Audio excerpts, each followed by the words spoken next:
You've spent many years working in general practice and reflecting on it through your writing.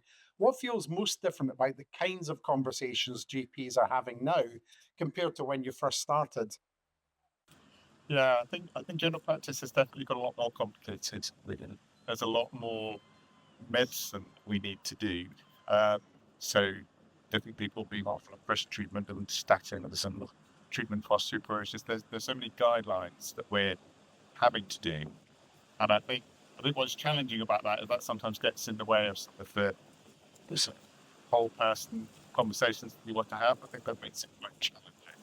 Um, on the other hand, yeah, because I've been doing it for a long time, you've built up those relationships over time. It's trying to remind yourself not to get overwhelmed by all of that other stuff so that you can have a series of appointments with the patient. And yeah, maybe today we're just concentrating on the blood pressure, but we can build on those softer conversations as we can.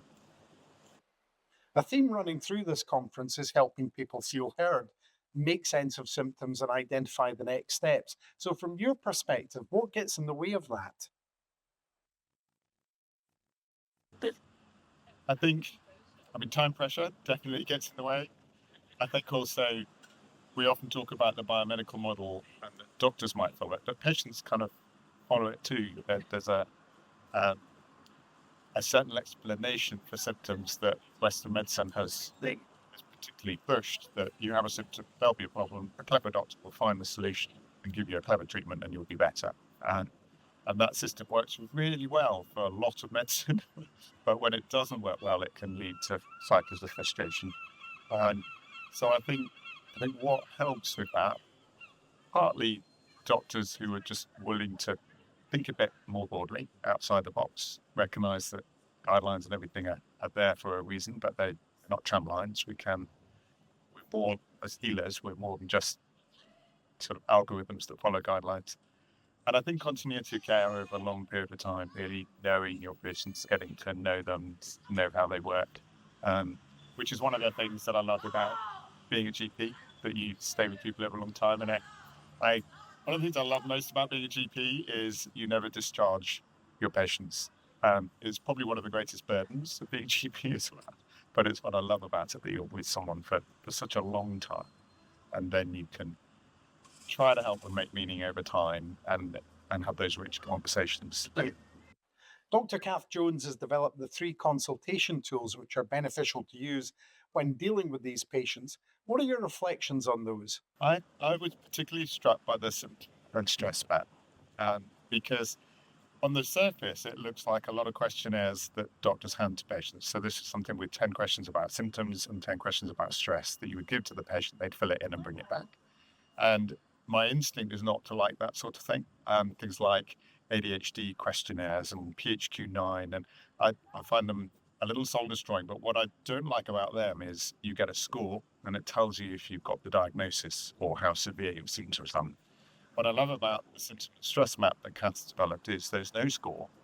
It's not about counting up how many ticks you've made, and then saying, oh, therefore this must be whatever, but it's a real conversation starter. So I think if a patient fills one in, it will give me a bit of a feel and a flavour for whether their symptoms might be due to a stressed nervous system crisis. Um, but it's not trying to make a diagnosis, but I might then be able to say, oh, I see you took this, right, tell me a bit more about that. So I can really see it as being a great tool for conversation, and that hopefully the patient will actually have those conversations with themselves in between the appointments. They'll go away and think, "No, yeah, and they'll start making connections. So I, for the first time in my career, I'm quite excited about handing out a questionnaire.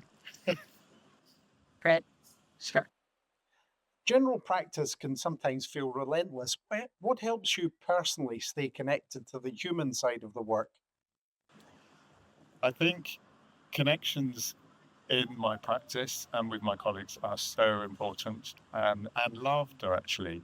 Um, we all have coffee together, and I, you know, for years just saw it as well. It's important to go and have a break and read to catch up, if you like. But I've increasingly realized how much laughter happens, of course, even in just 10, 20 minutes, and how important that is. So it's not just a matter of, I've had a break from the patients, but I've had a break from the patients, connected with my colleagues, and we have laughed together. Just by that, actually, that it does me heart to good. So at work, that's really key. And then I think having a rhythm in my week. So I have my clinical days, which are full on and pretty stressful sometimes, but then I've got spaces in my week where I can do other things like writing or speaking, or I can just recover, get out in the garden, be with my family, do the other things that matter to that thing.